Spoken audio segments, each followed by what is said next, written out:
ശശി തരൂർ കോൺഗ്രസിന് ഇങ്ങനെ തലവേദന എന്ന് പറഞ്ഞ് തരം താഴ്ത്താൻ പറ്റില്ല. ഒരു യഥാർത്ഥ കോൺഗ്രസ്സുകാരന് എന്തൊക്കെ കാണിക്കാമോ അതെല്ലാം കാണിച്ച് തരൂർ മുമ്പോട്ട് പോകുന്നു. എന്താണ് ഒരു കോൺഗ്രസ്സുകാരന് യഥാർത്ഥത്തിൽ കാണിക്കാൻ പറ്റുക? മറ്റെന്ത്?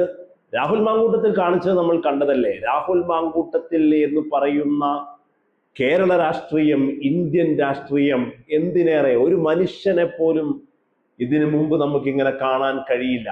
അത്രമേൽ വലിയ ചെറ്റത്തരം, എച്ചിത്തരം കാണിച്ച രാഹുൽ മാങ്കൂട്ടത്തിലിന് ബൊക്കെ കൊടുക്കുന്നത് ഇപ്പോഴും KSU നേതാവാണ്.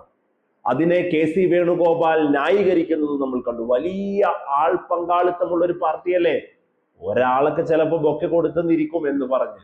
അതുപോലെ തന്നെ എന്ത് തോന്നിവാസവും കാണിച്ചാലും എന്തും ചെയ്ത് നടക്കാവുന്ന ആൾക്കൂട്ടമായി മാറിയ കോൺഗ്രസിന്റെ യഥാർത്ഥ ജനസ് തന്നെയാണ് ശശി തരൂരും പുറത്തു കൊണ്ടുവരുന്നത്. RSS ഒരു വലിയ പോസ്റ്റ് പങ്കുവച്ചു. എന്താണ്? രാഹുൽ ഗാന്ധിയും ശശി തരൂരും തമ്മിൽ ആശയപരമായി വലിയ വ്യത്യാസങ്ങളുണ്ട് എന്ന്. ആ പോസ്റ്റ് ഷെയർ ചെയ്തുകൊണ്ട് നന്ദി, കാര്യങ്ങൾ ഭംഗിയായി തിരിച്ചറിയുന്നതിന് നന്ദി എന്ന് പറഞ്ഞ് ശശി തരൂർ ആ പോസ്റ്റ് പങ്കുവെക്കുന്നതോടെ എന്താണ് ഇവിടെ നടക്കുന്നത് എന്ന് ചോദിക്കേണ്ടി വരും. ആ പോസ്റ്റ് ശശി തരൂർ പങ്കുവെച്ചതോടുകൂടി നട്ടല്ലില്ലാതായി പോയിരിക്കുകയാണ് കോൺഗ്രസ് നേതൃത്വം. എന്തും ചെയ്താലും ശശി തരൂർ എന്ന് പറയുന്ന ഒരു നേതാവിനെ പുറത്താക്കാൻ നട്ടല്ലില്ലാത്ത പോലെ. അങ്ങനെയാണല്ലോ കോൺഗ്രസ്. രാഹുൽ മാങ്കൂട്ടത്തിലിനെ പുറത്താക്കിയത് എന്തിനാണ്?